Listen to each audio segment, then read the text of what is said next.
Hi, welcome to the Coaching Game. I'm Laurie Lawson, and tonight my guest is Allison Carmen. Hi, Allison. Oh, hi, Laurie. Thank you so much for having me. Thank you, thank you. I found out about Allison through this fantastic book that she wrote called The Gift of Maybe, and she's going to tell us why maybe is a gift, because I think she's going to turn the definition of maybe upside down on its head, which I love a lot, and that's the whole point of this show. So let me tell you a little bit about the Coaching Game. The Coaching Game is based on Points of View, the Coaching Game. And that's a series of 65 cards with exquisite photography and captions underneath that may or may not match the photography. The whole concept is to bring right and left brain thinking together.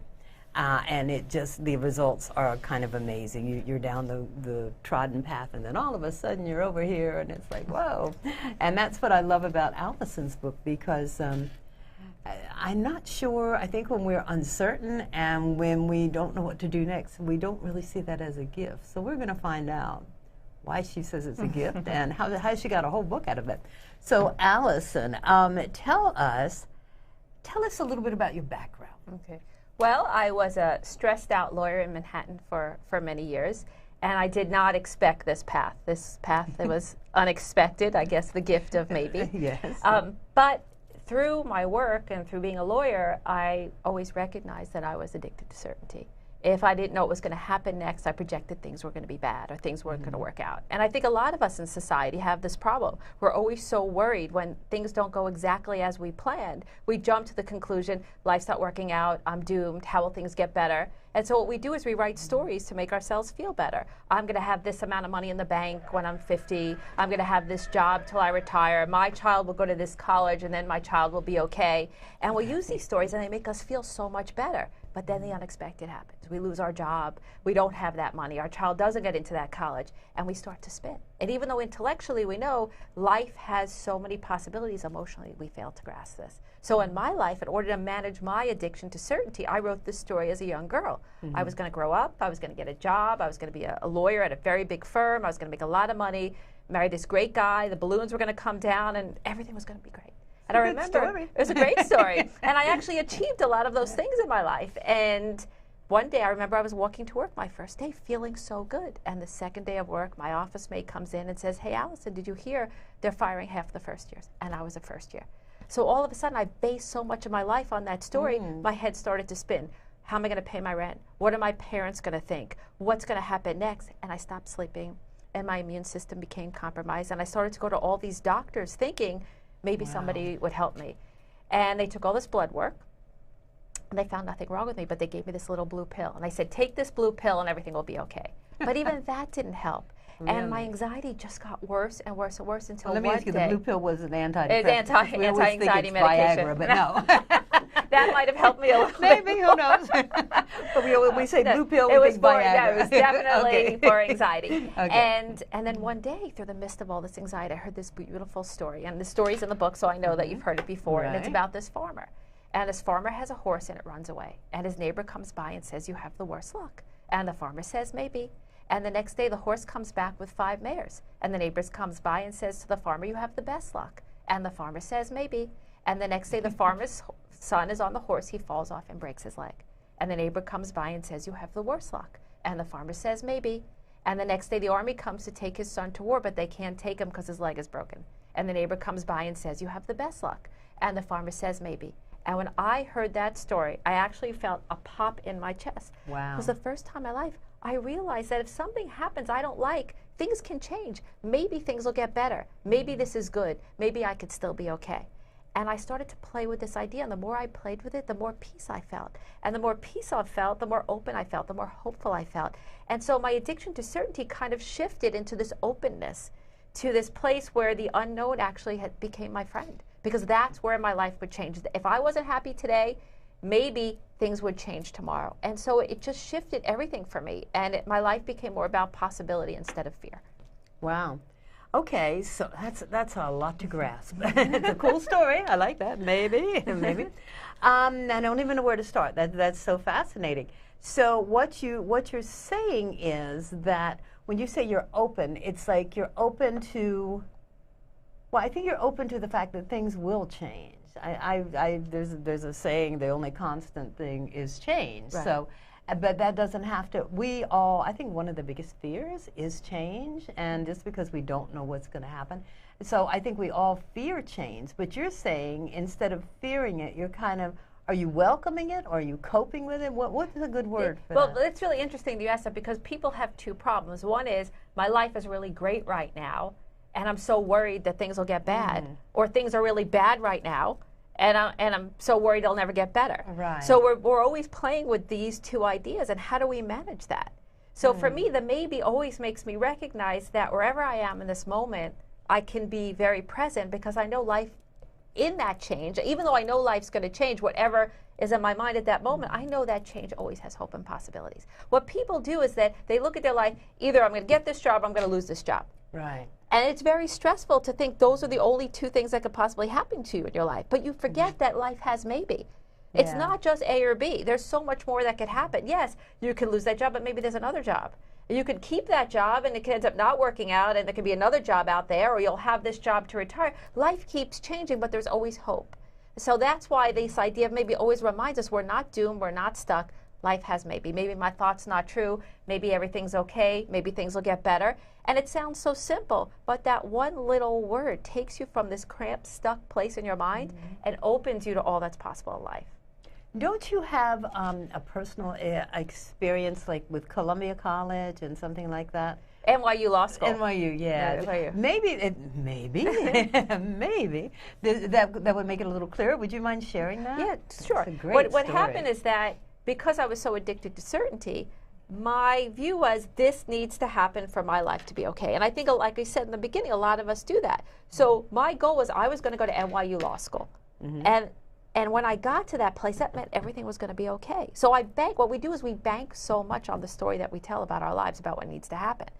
And I actually had never even been to NYU. I never even visited the school, but it was like this story that just made me feel happy and great that that's what will make my life wonderful. And I'll have no more problems, I'll have no more worries, I'll be set. And I remember the day I got the letter from NYU, I actually was in the city. And I called my dad, and he was on Long Island, and I said, you know, what happened? He's like, you got waitlisted. And if you saw me that day, I was yelling and screaming to the streets of New York City. And for the first time, I was at NYU. I ended up at NYU on the steps, crying my eyes out, like my life was over. And I really thought that. And weeks had passed by, and that's what happens too. We bank so much on it, and then we're still breathing. Yeah. And then like, oh well, life's still happening. Didn't end, but so now I have. What but do I this do one now? thing that I thought was going to happen didn't happen. So waitlisted means that you may get in, but Yeah, you I may may not. get in. Yeah. And all of a sudden, the weeks are passing by, and the ability to, accept other schools are passing by. And all of a sudden, someone came up to me 2 months later and said, well, what are you doing when you graduate? And I don't know. It's just when I woke up, and I was like, what am I doing? Well, my plan. I'm waiting. Well, my plan waiting. didn't work out, and so I'm that's what waiting. happens. Our plan doesn't work out, and we sulk, and we're just like, oh, things can never be different. I was sitting around waiting, and everything was passing me by. And I actually hopped on a train, and I went into the city, and I had to beg. I had gotten into Fordham Law School. I had to beg them to accept me, because the time had passed to accept, and they thank goodness they let me in. And ironically, I ended up going to NYU. I got my Master's of Law there. So what's interesting in life, we don't know. We think life's not going our way. I met my husband because I went to Fordham Law School. We ended up living in the same building. All these great, some of my best friends are from that school. All these wonderful things happened to me. So I was busy pouting, life's not working out, yet maybe it was always at play. Maybe I was supposed to go to that school. Maybe I was supposed to go to NYU, but I got my master's there. So many beautiful things happened, and if I had just opened up, life would have been so different. But instead I suffered. To me, that's what maybe does. I can't stand the suffering. It's even like forget the goals, forget the opportunity. We suffer so much when we forget life has maybe. Because we're so busy telling the story life's not working out, we forget we're not experiencing the moment, and we're not opening ourselves up to all that's possible. So that maybe really helps you with that piece, that part that we suffer with. It's a great story. I love it. It's in the book, right? Yes, in the book. Must be, because I think that's how I found out. And yeah, so you're not. I know you can't be telling people don't have a plan. It's like, no, I love plans. Plans are good. No, yeah. plans are great. You know what it is? We don't suffer because we made a plan. We suffer because we're not flexible. So I can have a client come into my office and he has a plan. Allison, this month I'm going to make $30,000 and win 10 clients. At the end of the month, if he only makes $10,000 and has 2 clients, he could tell the story things aren't working out. Well, but maybe they are. You know, you made that plan, you made that goal, but maybe you need to do something different. Or maybe you're exactly where you need to be, and maybe you'll have more clients next month. It's the story we tell that messes us up. But if we're willing to be flexible and fluid through change, we could hold on to the goals and just get there another way. And sometimes we find the goal that we set is not really what we want.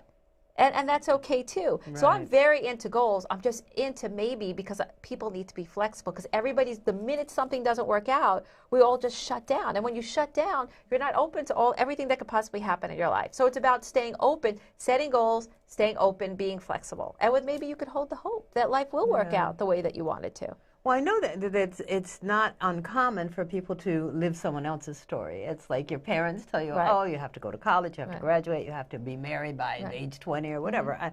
But I hear you saying that we're creating stories for ourselves that are, I don't want to say unreasonable, but non-flexible, I guess is a good word. That are just, they're not.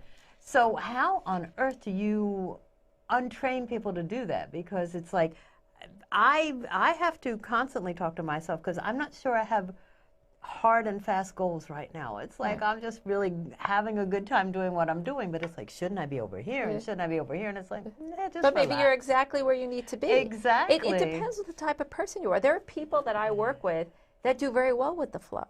They're very open. They're okay where life goes. And they're enjoying it, and they're having this great experience. There are other people that need to set goals. They wake up in the morning, they need to know what they're going to do. They need to know what their plan is for life. Both are okay. It's just, if you're able to stay, and maybe you're going to be able to enjoy it and be flexible and fluid with the changes when they come up. And that's really where it ends up being. I mean, and also, I think a lot of people try to be positive every day. I mean, we wake up every morning, we're like, today, I'm going to be so positive, everything's going to work out. I'm going to land this client, and my child's going to do well on her test. And if you're afraid of uncertainty, it's really going to be hard to stay positive, because the minute you don't land that client, or the minute your child gets a C, you're going to start, again, writing that story, life's not working out, you're going to start shutting down. And then you're going to be battling every day between positive and negative thinking. With maybe, you can stay positive, because you recognize, okay, I didn't get that client, but maybe I'll get another client, or maybe something else will happen. Right. So maybe it's really, you can hold on to your positive thoughts, you can hold on to your goals, or you could just hang out and love where life is taking you. But maybe we'll always constantly help you let go of those fear-based thoughts, because deep down we're scared that we're not okay. But maybe we are, and maybe everything's exactly as it needs to be, and maybe things will change tomorrow. So maybe constantly gives us the hope and reminds us there's more possibilities out there. Now, what's the difference between maybe and faith? Faith. Well, that's a really great question, because people who have faith don't need maybe. Like, if somebody was there, they read the book and say, well, why do I need this book? Really? Because they have this relationship with life, relationship with the universe, that everything's going to work out. And I don't have to worry, because if this doesn't happen, something else will. Right. Sometimes it's God-based. Even like Norman Vincent Peale's book, The Power of Positive Thinking, his book was God-based. He said everything will work out, God will take care of everything. Right. But what happens if you don't have that belief? What happens if uncertainty scares you? How do you get there? And maybe, I think, is a bridge between belief and faith. Belief is... Oh, I love that. Right. Maybe is a bridge. Right. Oh, because if belief is...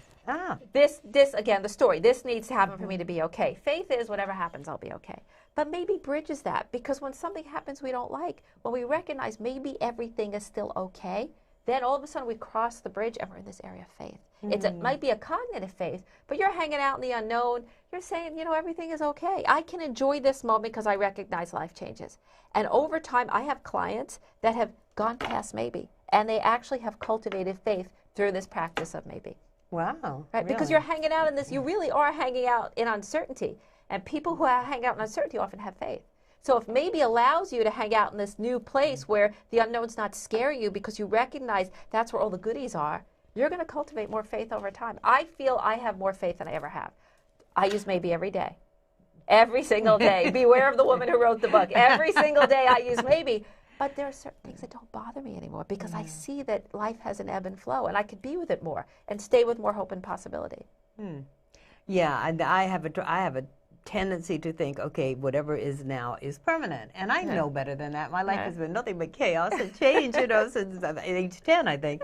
And manifesting. I know that. Yeah, exactly. And it's like, and so it's like, and it's just a hard lesson. You just have to keep reminding yourself that, this is now, but there isn't, you've survived the past, so you can probably get to the future.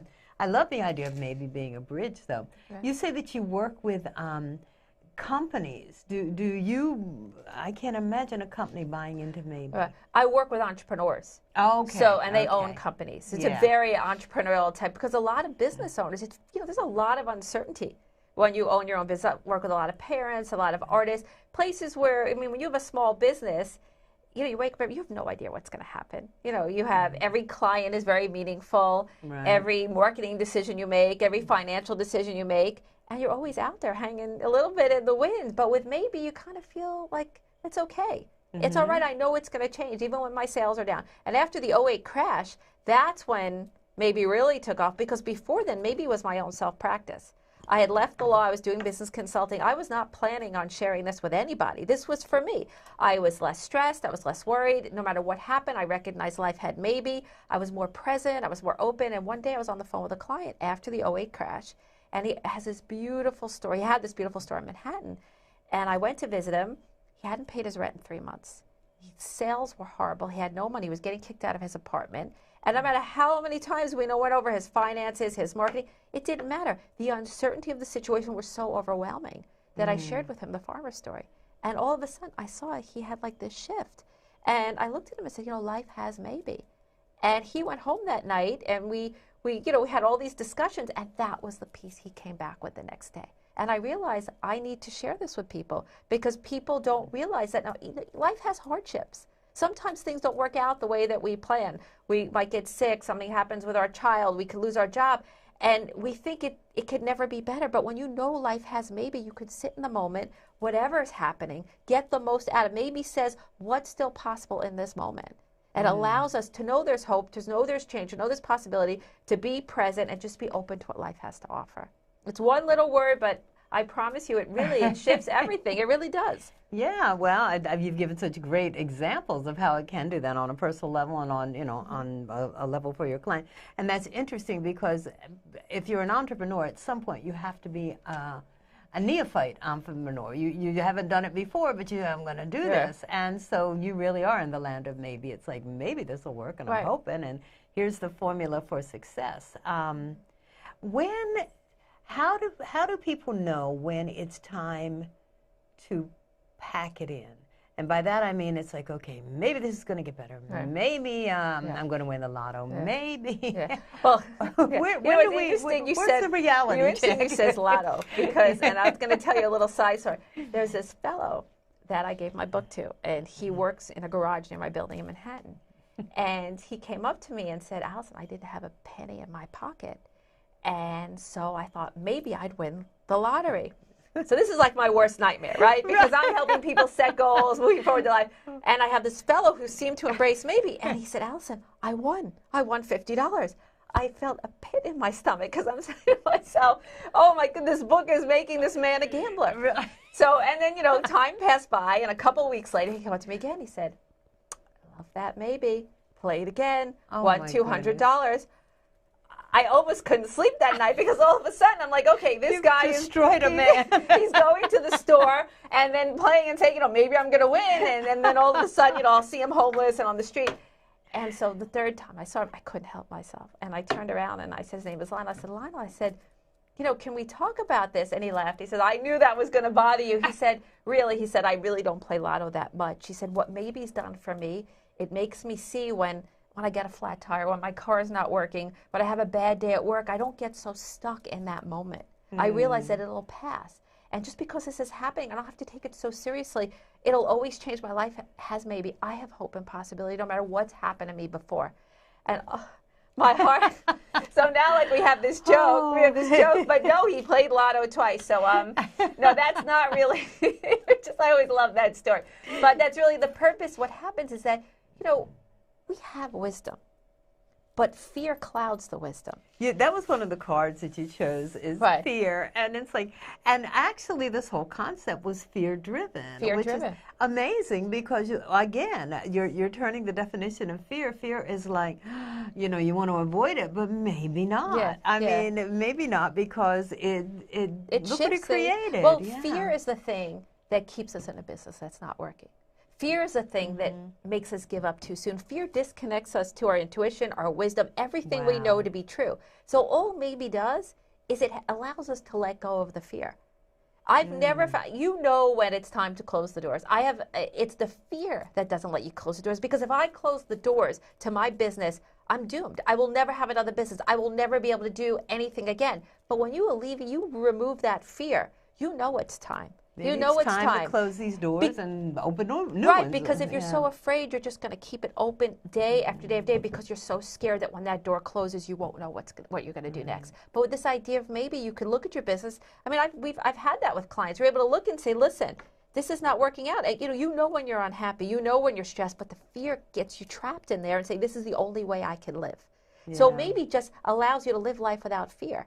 So if you're not afraid and you see your business not working out, you're going to be able to close the doors and open up something new. And sometimes it's the fear that's keeping your sales down. But the fear is what causes all the confusion. So maybe just untangles that fear and lets you know, if you always believe life has hope and possibility, you're going to be less afraid. And when you're less afraid, you're going to make better decisions in your life. Funny, the one thing that keeps popping in my mind, and I know it's a far more complex issue than, you know, are my sales up, is being in an abusive relationship, and it's like, and being afraid to leave because for whatever reason. Yeah, and I could just see where if you could just open that up a little bit and say, okay, you know what, I don't know, I'd probably go with how much worse could it be, you know, it's like, this is not working. But that's hard. It's hard when you're in the middle of it. When you're in the middle of it, because because in a way, we're so used to the fear.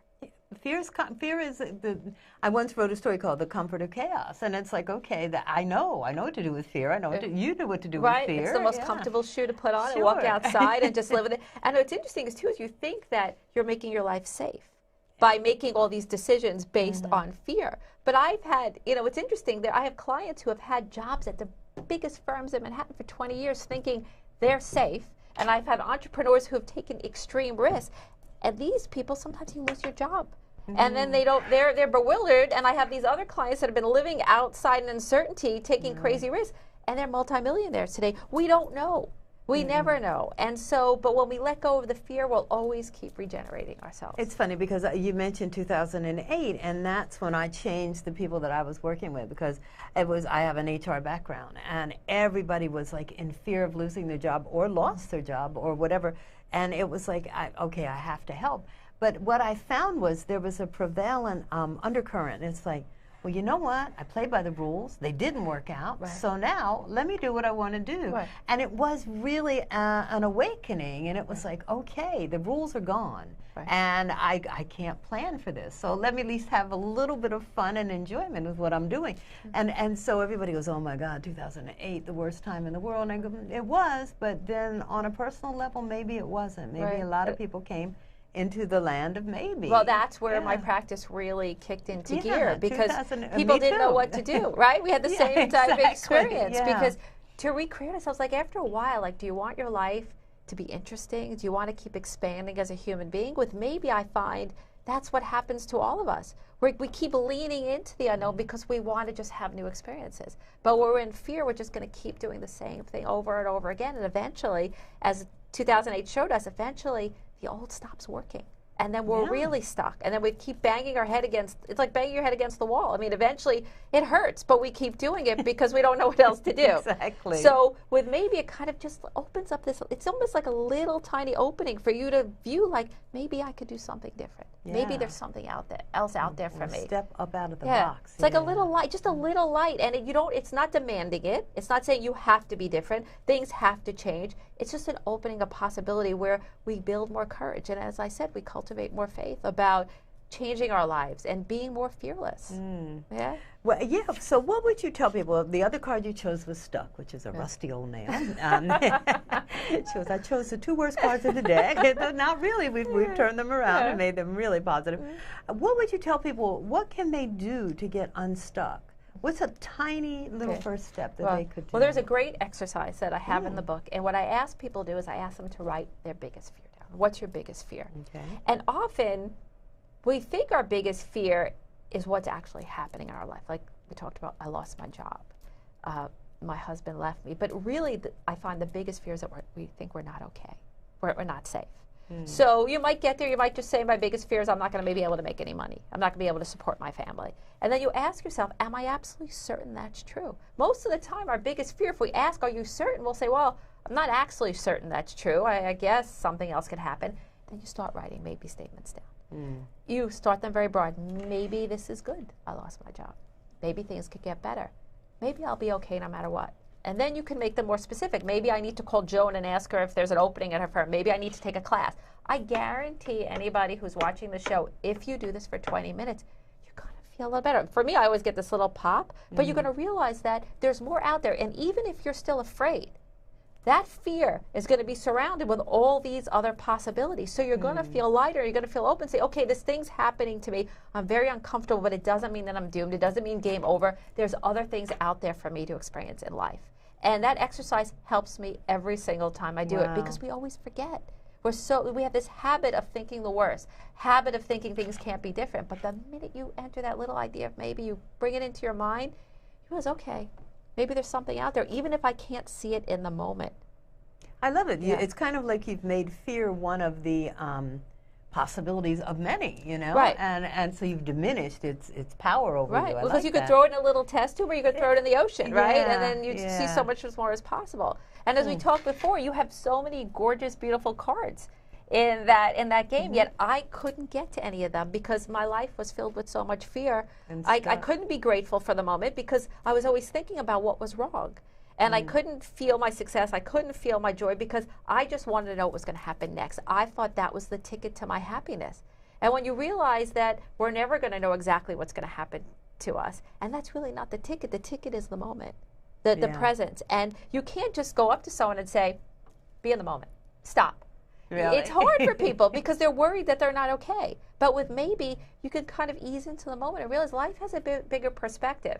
And even though I'm not exactly happy with everything that's going on in my life, maybe I can enjoy my lunch. And maybe I could realize that something could change tomorrow. And maybe I could have a nice phone call with someone. It kind of breaks life down. And we get to enjoy the moment, realizing there's still hope and possibility for the future. All right, we got like 40 seconds left. Okay. Do you believe that? Tell people where can they get, tell them what they're going to find on your website, which is at the bottom of the page there. AllisonCarmen.com. I have a blog. I write a lot about maybe and spirituality and parenting and business. I also write for Psychology Today and HuffPost, and you could find my book, The Gift of Maybe, at all major bookstores and online. And will it be on your website also? Yes, you can find a The connection Gift to of my website. Maybe.